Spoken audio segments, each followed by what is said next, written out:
Thanks for joining me on the Strategic Thinking podcast. It's where we talk about technology in the way that it shows up in real life. This show lives in the messy middle between strategy and the day-to-day, keeping learning, work and operations moving in the midst of all the other demands on our plate. Most of all, the people that we work with and that we lead. I'm James Symons, and each episode I sit down with IT leaders, operators and builders across schools, universities and workplaces. Our promise is simple: practical and candid conversations that just may help IT leaders make technology work while being acutely aware of our responsibilities as leaders of people. If you're here, you're welcome. Pull up a seat and join us. Today's guest joined me as part of our TCEA live series, and his story is nothing short of remarkable. Dr. David Benjamin Weems Sr went from being an at-risk student bouncing across 8 different states to a petroleum engineer to transforming one of the most remote school districts in West Texas as its CTO. He didn't just upgrade devices, he rebuilt infrastructure, connectivity, security, and even teacher housing. And now he's taking those expertise into underserved communities across the country. We're talking leadership, confidence over competency, rural innovation, and why creativity is the one thing AI can't replace. This one's powerful, so let's get into it.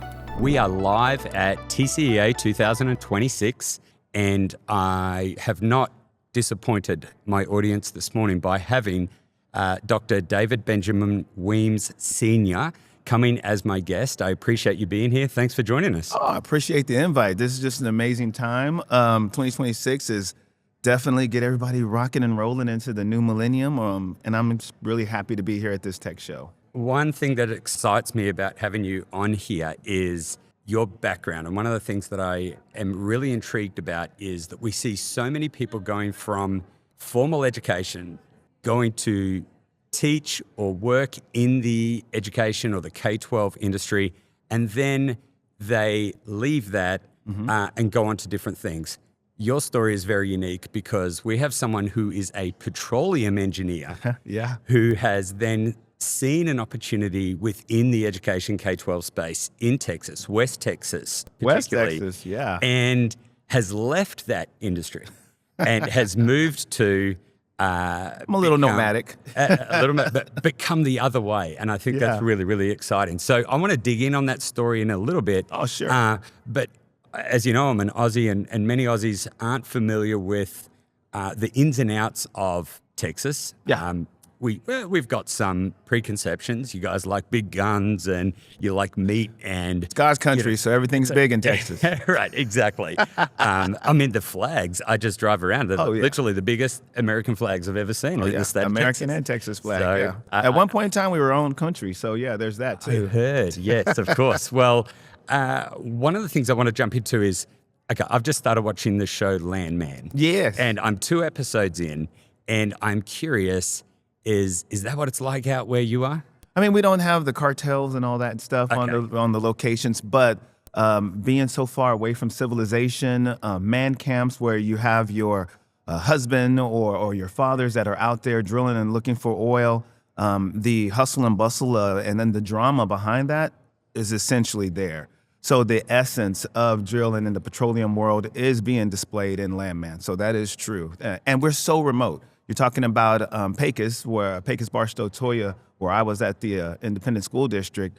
That's an hour and a half from the closest Best Buy, movie theater, bowling alley. So yeah, it's not the most civilly populated place in Texas. We're very remote from civilization. Right, and it looks pretty desolate. I mean, you see just miles and miles of those.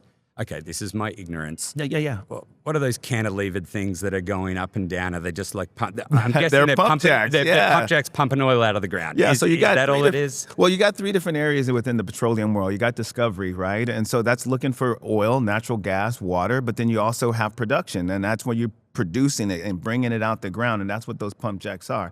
And then you have the refinery where we actually utilize it and making it usable energy. And so that's all happening out there in West Texas every day of every hour. So when they had that again, I'm sorry, I'm going to stop on Landman, but I'm just so intrigued by it because it's literally like as you said, world. It's very similar to that is the area, right? It was like based around that Midland area, not too far from where you are. So when they have that blowout and there is that fire, is that's not one of the pump jacks? Is that something? Because that just looks like, is that? So when you're drilling for oil, there is things that are surrounding the oil to be able to, or anything that you're going to extract. And some of that is this natural gas or this H2S gas, well, that's highly flammable. So while you're drilling for oil, you're displacing the natural gas that comes from drilling that someplace else. And that's what's that gas that's being burned. It's H2S gas is being burned as it immediately comes out. Wow. So they have like a separator system. What you watched is where if you don't bolt all those things down, a little spark can make that gas explode as it's being extracted and separated from what we will use to the natural gas that we don't use. Hence the danger of the job? Correct. Everything within the oil field is super dangerous. That's why there's a lot of pay. And that's why you saw the big old huge houses and everything. Yeah. Right. There's a lot of money for juggling your life on the line every day. Yeah. Wow. Well, let's go back to your story because I'm incredibly intrigued by this. So not just your journey to go from petroleum engineering to becoming the CTO of a school district in West Texas, and now you are the founder and CEO of your own consulting business, Whaley to Weems. We'll get there in a minute. Oh, no problem. But as I look at how decorated you are, especially from an education perspective with your graduates, your masters, and right through to a PhD, we've got the privilege of having dinner last night and hearing a little bit of your dissertation was incredibly fascinating and just encouraging to hear. Tell me, an ignorant person on the outside would say, hey, for someone to achieve all of that must have had a very supportive home growing up, a very safe environment, a lot of encouragement, every opportunity to succeed. And I want to say this is a loaded question because I know the answer, but that's how someone would see it. But I don't think it's been the way for you, right? No, not at all. You know, Whaley to Weems is my identity transformation of going from being an at-risk student to being this decorated person through the support staff of my wife, my family.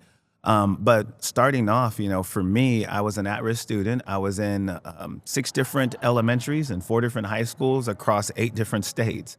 And so a lot of the students that come up in these Title I school districts, because I was a student from a Title I school district, are students that come up with a lot of talent, a lot of potential, but not the norm. They don't look like what you would normally produce in a classroom for success. And so sometimes that get overlooked. The teacher will call on the student that's readily available and readily to give an answer to a problem that she's asked.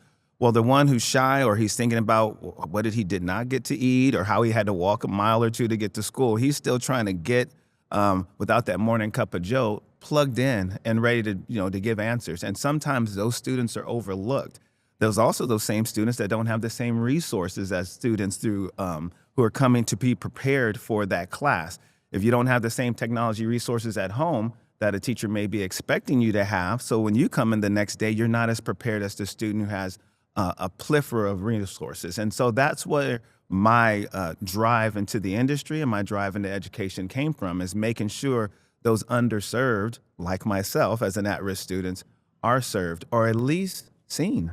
And so what was the connection for you? How did you get from the nomadic lifestyle that you had to someone that was incredibly organized and structured and, Funny you asked that. I barely graduated high school, so I just admire how you've gone from, what support, what changed, what allowed you to. As with every story, my good man, as with every story, I met a girl. I was fortunate enough. I had just signed a partial scholarship to play basketball at University of Texas in San Antonio. Funny enough, we're in that stomping ground. And it just so happened a little girl from a small town in Fort Stockton, Texas, had started nursing school at that same school. And we met at a dance club and hit it off great. And I left that scholarship without even showing up that fall semester as she wanted to go back to her hometown. So I followed her like a puppy dog. A girl I knew 6 weeks to be actually becoming my wife a year later. And now we've been married 29 years, coming up this July. Her biggest thing was a connection to education. Her mom came from Mexico, Ojinaga, Mexico. And they were fighting and struggling to make sure that they had success being passed on to not just their kids, but their grandkids. And so for my wife, that was a big thing. She was the first in her family to graduate from high school. Then she was the first in her family to go to college. And so that passion for education, she kind of like, I got the residual of that and started having a passion for education and just reinventing ourselves and what we have to give to society. And so, yeah, I really just kind of bit into that, and it kind of spewed into being petroleum engineer, but then also into the world of education and technology. Yeah, she's right now started off as a pre-K bilingual teacher, then became a bilingual diagnostician, then became an early childhood diagnostician, and then became one of the top special ed directors in the state. So yeah, she's a pretty hoss too. Everyone looks at my degrees and say, man, you are so decorated. And I'm like, yeah, I'm just the guy smelling the flowers along the way. She blazes the trail out there. Right. So, yeah. I think the saying is behind every good man, right? Man. There's someone standing a lot stronger and a lot more confident than we are. For sure. Well, that's a wonderful story. And so let's play that now. You've been in petroleum engineering. We saw some changes. Was it around COVID? Yeah, COVID kind of changed the dynamic of how people interacted, but it also changed the dynamic on how people interacted with technology. And so it went from, like, when I went to PACUS, it was paper packets all over the place as far as getting the education to the home. But the transition from paper packet to one-to-one device hadn't been implemented just yet. And so when I came out of the petroleum engineer, I was actually working at Phoenix Directional Drilling. I was doing what's called horizontal drilling. You can drill for oil over here, but it's underneath the earth 10 miles down the road. So I did that, but in that shortage where we couldn't be on different locations, I then had to, as my wife was saying, pick up the other degree and make some money, bring the bacon home. And so I started an internship I started a doctorate degree with Clemson. And during my control group, it was PACUS Independent School District that had some students there that I wanted to check on. And going there turned into a whole technology director position.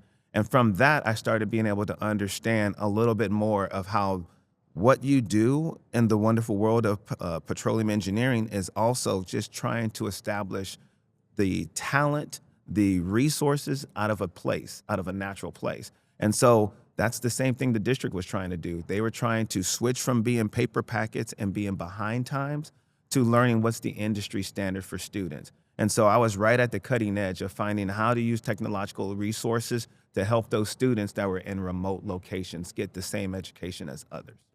What a great story. And that led to them saying, hey, we want you here more. Yes, it did. For me, coming to the school district meant coming with different ideas that they hadn't seen. And for me, as you can see, no shortage of talking all the time. I was going out to different actual school districts, finding out what made them tick, what was their industry standard, trying to actually put my boots on the ground and establish what is the industry standard. Once finding that out, coming back to West Texas and bringing that to the school district that never really had that available to them. And that became a new way of transferring of knowledge and information. Going out, doing workshops, visiting, seeing what people were saying was right or wrong with the industry or right or wrong with a particular resource, and then bringing it back to the remote places that don't necessarily have the access to that. So then, again, I'm just trying to put the timeline together. So you're doing all of this work, and that then leads to, I think you got a call after a board meeting that they wanted you to take a pretty senior position within that. So you'd been working with the district, but then it kind of got more formalized and they really wanted you in, Well, I think what really happened is that as they passed the bond there, and so that was a big thing that's been happening in the last few years. A lot of school districts in the state of Texas started having, same thing with universities. A lot of money was being poured into revamping school districts, revamping the actual environment and platform for getting education, for doing anything. And the technology infrastructure kind of changed. And so everyone was pouring money into making sure that their entity, this particular situation, the school district, has all the necessary resources. But what are the necessary resources for dealing with AI and dealing with technology changing in the corporate world as well as in the educational world? Because out in West Texas, you have the oil industry, you have the medical industry, and you have the educational industry. And those are the three, if you would, tiers that actually hold everything down for a community. But now technology was changing in all these different places. So then what is now the new standard if no one has established that yet? And so for me, when the bond was passed, I was brought in to actually help with laying out a new technological infrastructure to solve problems that were happening more and more each day. Something as simple as, since we're so remote, when do our students arrive at a school district ready to play a volleyball or basketball game? They would travel 2 hours, but the parents didn't have any way of knowing when they arrive unless someone called back. So devising a scanning system so you can have an app and you can now watch your student make it to the other school district. You can now have an app to know when they're back at the bus stop. All these different ways of being able to have internet connectivity at home. These were all new problems because the resources in the school district were no longer the library book that you could check out and bring home. It now was a laptop that you needed to have at home, as well as internet connectivity. Teachers started assuming, as well as people in the industry, that everyone had this type of connectivity. Well, that became a problem because not everyone had it. Either the environment kept internet connectivity coming to your home, or either you and your economic situation kept internet connectivity because you didn't have an actual resource in your home to supply whatever the teacher was teaching that day and expected you to continually learn when you got home. This became a problem with not just the school system, but then also in the commercial world, as going to a remote location and being able to transmit back to home base, hey, we're 10,000 feet away from the oil. Hey, now we're 500 yards. You needed to have the same thing that students needed to have. You needed to have the connectivity and you need to have the technological resources to see that. Well, that's where these two problems were mirroring. And me just so happened to be a bridge between the two. I had been out in the oil field, figuring out ways to hook up a satellite antenna to be able to get HughesNet internet out there.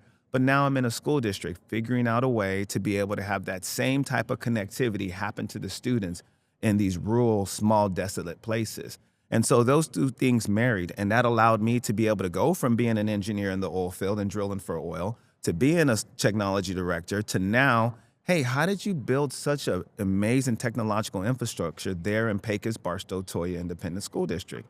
And now the industry started calling me back.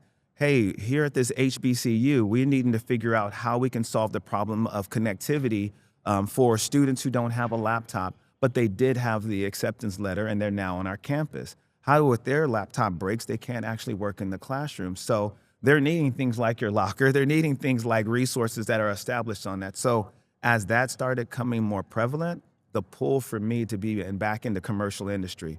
So now I work with VFWs. I work with small Baptist churches on re-upping their technological infrastructure in their church or in their facility so that they can still be connected into what's out there now, the industry standard. See, what I love about this story particularly is that we hear a lot about schools having bonds awarded Yes. to the district. Yes. It's very different in Australia. We don't operate that way, so I didn't even know what a bond was 15 years ago when I started working here. But understanding that it's local taxpayers that are contributing to this bucket of money that is approved that goes towards the school. Correct. A lot of the times we hear that this bond money is spent sometimes even just continuing to be able to support existing costs and expenses. It's just to keep the lights on sometimes. Yep.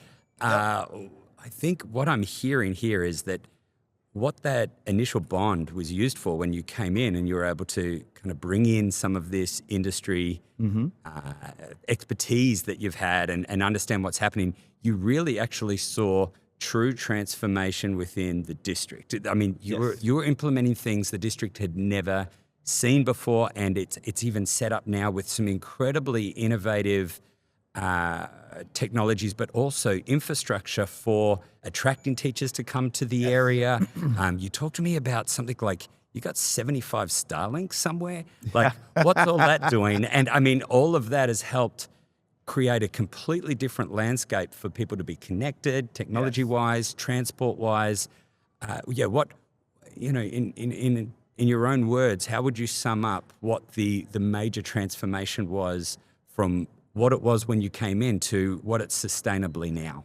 So to tap on that, talking about how and why we do bonds, A lot of times in the small towns, like the town that I'm talking about in regards to Pecos is about 10, 11,000 people. So it's not like it's a huge city, but it is a city within itself. And so if you're talking about getting a bond, you need to use taxpayer dollars. And so some of the things to obtain more taxpayer dollars for new resources is you raise that actual amount of taxes. And people don't like to raise the taxes unless they understand what's going to happen with that extra money. Right. And so what was happening with this was, hey, y'all been in those same schools for the last 50, 60 years. We want to build a new elementary school. We want to do, and so they did these bond steering committees to go around and find out what is missing in the actual schools. And so once that was achieved, the bond was passed, and then we started implementing all these things.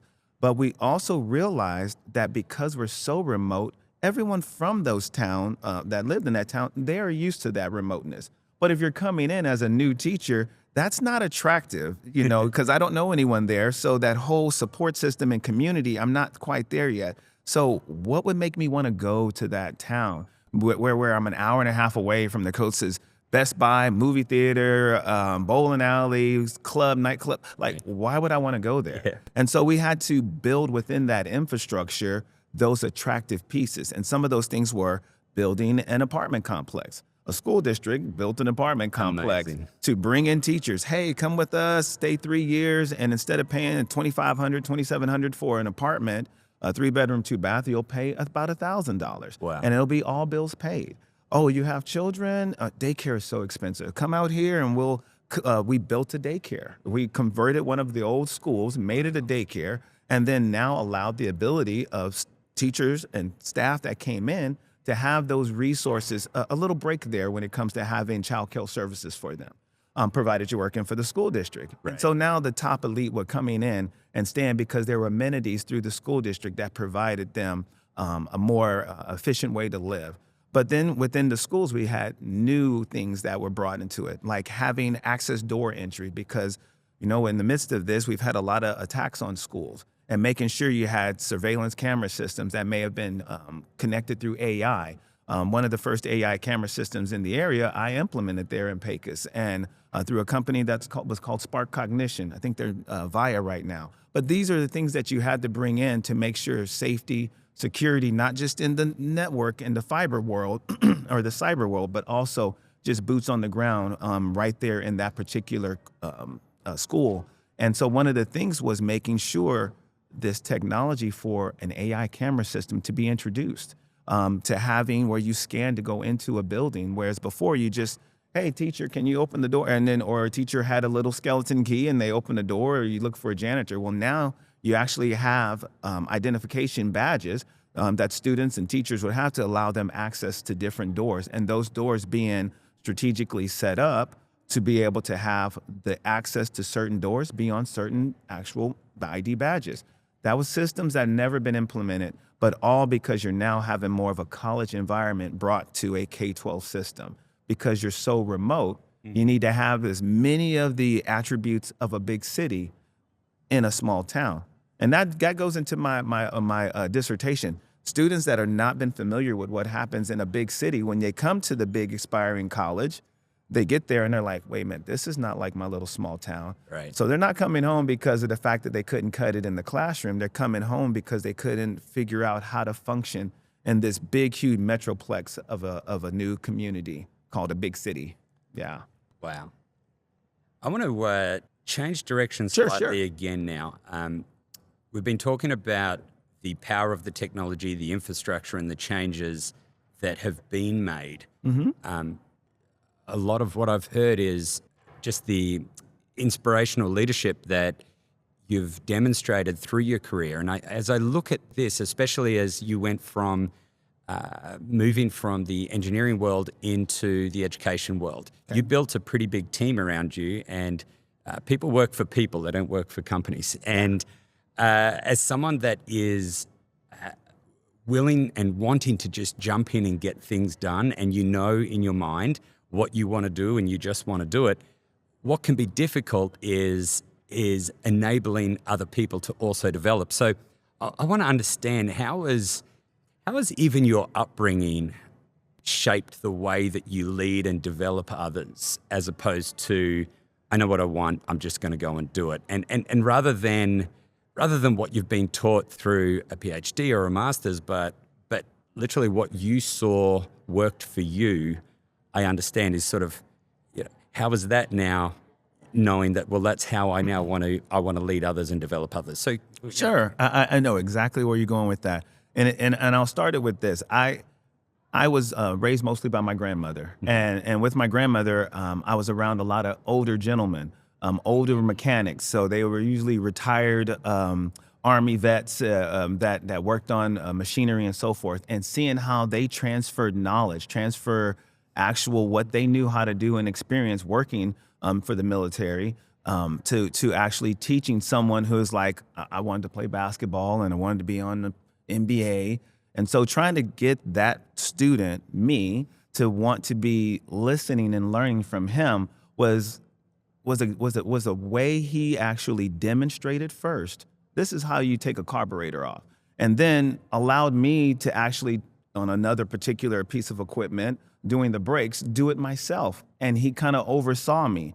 And then he would wait for me to tell him which actual tool to use. And so this allowed me to be in charge and him being kind of like my assistant. And hey, I need that socket wrench. I need that. And so seeing that when I was growing up and understanding how empowered I felt with being able to do the task of working on this working on this old, I want to say it was like a 1973 Tornado vehicle or whatever. But that transference of knowledge, I applied that to building my department.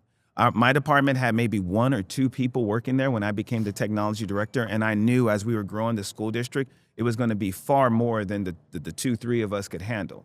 And so when I brought a new person in, especially being out in the remote area, you don't have technicians just sitting around the corner waiting for you to hire them as an applicant. You have people that were maybe worked as a diesel mechanic. You had people that may have worked at an after-school cafeteria worker, whatnot. So those are the things that you had in place. I utilized those people. Therefore, I needed to bring them into the world of technology when they never have been in technology.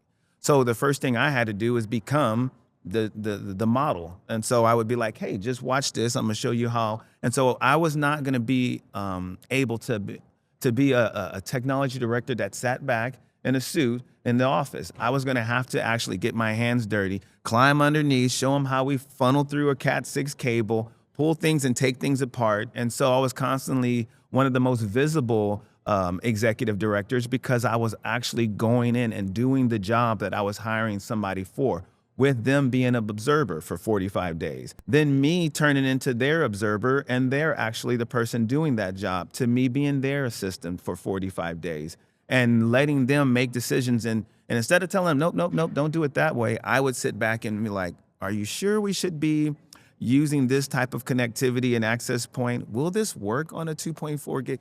And that allowed them to kind of have that ownership of the actual task and also the ownership of the actual position. And so people were like, man, he's really out there. Is he one of the, I remember that. Where's that technician, that Weems technician? You mean Dr. Weems, the technology director, the CTO? Yeah, so Oh, like, I needed him to help me with the Bluetooth and put the signature on my my Gmail account. And that became the way that I still kept plugged into what the industry needed as well as what the community needed in form of technology. Oh, I love that. The 45 days, Yeah. I mean, you multiply that 3 times, you're just shy of 6 months and you've fully developed and trained and mentored someone into the role that you've been doing yourself, possibly even better sometimes, you being less distracted now to go and do other things. Yep. I think that's my biggest struggle. I can barely, even just with our own kids, right? You know how you're trying to teach them something and yet you can just see they're not doing it the way that you want, and you just want to just jump in there and do it. I love cooking, and I can be accused of being a little pedantic about the way I like to cut the onions because I think there's one right way to do it. Yes. And I'll be showing my daughter, and she'll do it, and I'm just like, oh, I just want to take over and just get it done. It's like, you go do something else. Yes. So it's hard as a parent must to be do hard. that. Like 4 lots of 45 days to do 3 lots of 45 days, but knowing what they're able to do and what that leaves you space to do once you've truly. My son actually helped me with that. A quick story on that, not to cut you off, but a quick story on that. My son, I was fortunate enough in my career to actually be my son's basketball coach in high school.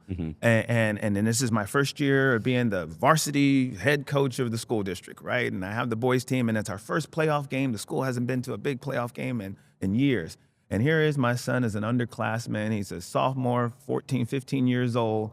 And this is a big game, his first time being in varsity. And so the overall outcome is naturally just to win the game, right? Just to win the game. And so as we are up by so many points, we're up big. The other team, who was the reigning champs, they actually stormed back in the last few minutes of the game.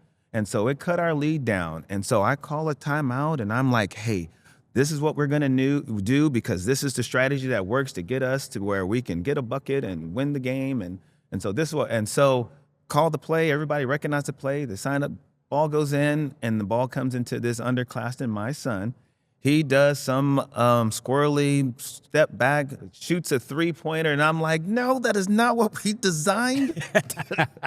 And he hits it, and he taps, and it goes in. The crowd goes wild. He turns and cuts his eyes over at me, and he taps his heart and runs on down and says, it's all heart. It's all passion. I have it. And so I saw within that little scenario that there were obstacles that I set, as we as leaders set, that you cannot get through. This is the only way you can go around this obstacle. You have to do it this way, and you'll produce an outcome, but this is the outcome that it will. And all the other obstacles, they're just obstacles. We're not going to be able to do anything there. Well, my son showed me as, you may have hit that as an obstacle, but me as the next generation, I can push this, and the next thing, I can blow through that. I can blow that obstacle up. I know a way to get around it. But you as a leader have to be comfortable enough to be able to watch that evolve, to watch that formulate. And sometimes when you know the way you do it will produce a certain outcome, you want that outcome every time. It's difficult. Even if the outcome is a better diced way of onions, or a more calmer way to take the lead and get the crowd involved, as far as instead of the strategic method of delaying the rest of the game and hoping to win. Yeah, there's now a new generation of people that look to solve the problem more efficiently for them. And you have to be able to be a strong enough leader to sit back and watch that develop and be able to put your necessary characteristics to ensure that it's efficient and effective. You're just adding to the dish, the final entree.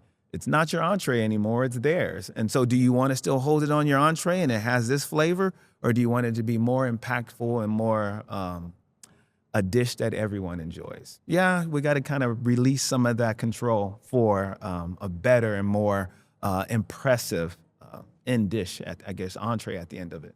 I love that from the perspective that I think I'm always coaching or leading towards the way I think will work, or I know because I've done it before, and that can cripple any creativity or flexibility for that changing in a different way and evolving and even being done better. And so remembering that's not going to be easy, but what a great takeaway for me personally on that one is, I don't know, is it arrogant? You just always think, well, I've been around longer, I know better, rather than just going, there are so many other possibilities. What does it mean to be curious around this and go, hey, it could go any way if you've got a path, you've got an idea on how you want to do it, you feel passionate about it, you want to give it a go. I mean, if it's not life or death, exactly. What's the problem in allowing that to happen? And even if they screw it up and they fail, it's like, well, then they've got their own lesson to learn from that. Yes. And even for me in the world of technology director,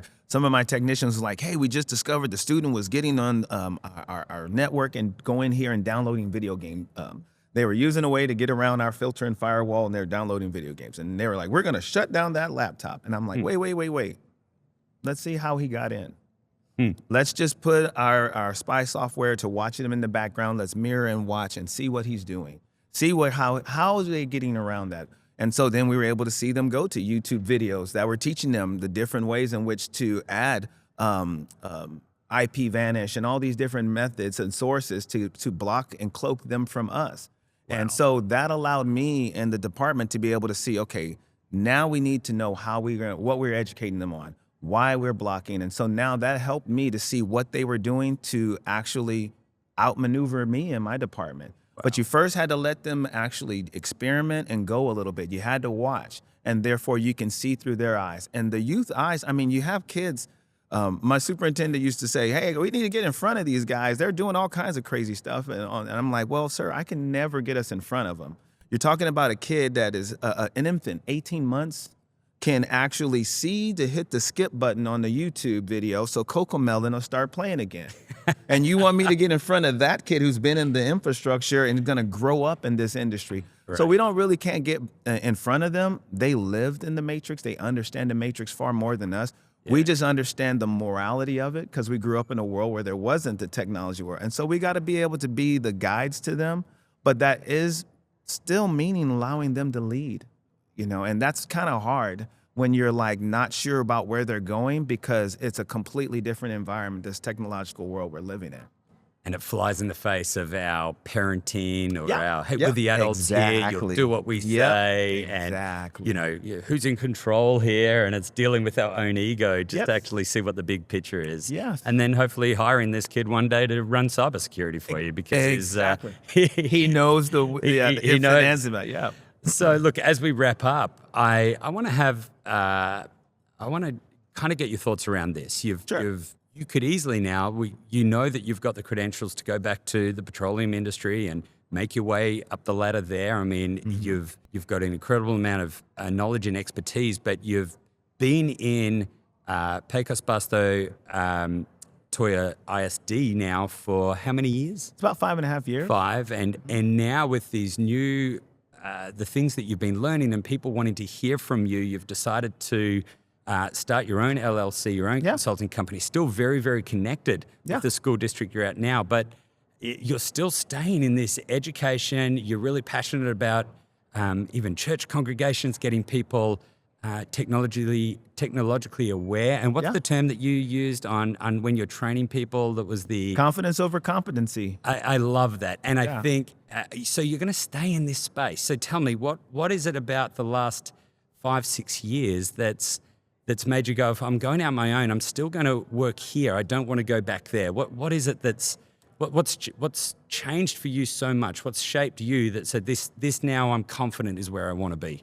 Well, the currency for me, essentially when I came from being an at-risk student, the currency that I'd always saw was money, right? So those who had the financial resources to pay for the lifestyle they want, those are the real kings and queens of everything. So I thought, and I thought that was the currency. And so as I started coming up and growing up, I realized two things. You either have to be experienced at something so people follow and believe you, or you either have to have a piece of paper, like a degree that say that you're experienced and that we should follow your lead.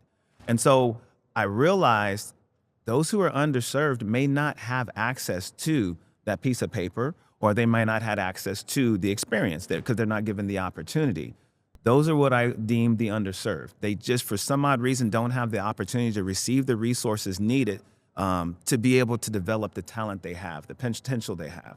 And so as I started seeing that come to avail, like when you do give that person or that child that opportunity, you see so much amazing talent and potential come from them, so much of a light that's given into society. And so that started becoming more the currency I wanted, and then money, that feeling that I was a part of the development of something beautiful within that person. Wow. That gift that person had, they just had it kind of encased in a shell of doubt and a lack of the ability to do something. And so me giving them a laptop, me giving them internet access, started chiseling that away. And then once that shell was broken, they had a light to be able to develop and give so much of their talent and potential to their class, or to being the teacher, to giving it to their students. And so that became the biggest thing that I wanted to do, is stay given that level of confidence in whatever it is in the infrastructure of technology. So that's my lane, that's my pocket, that's my jam, if you will.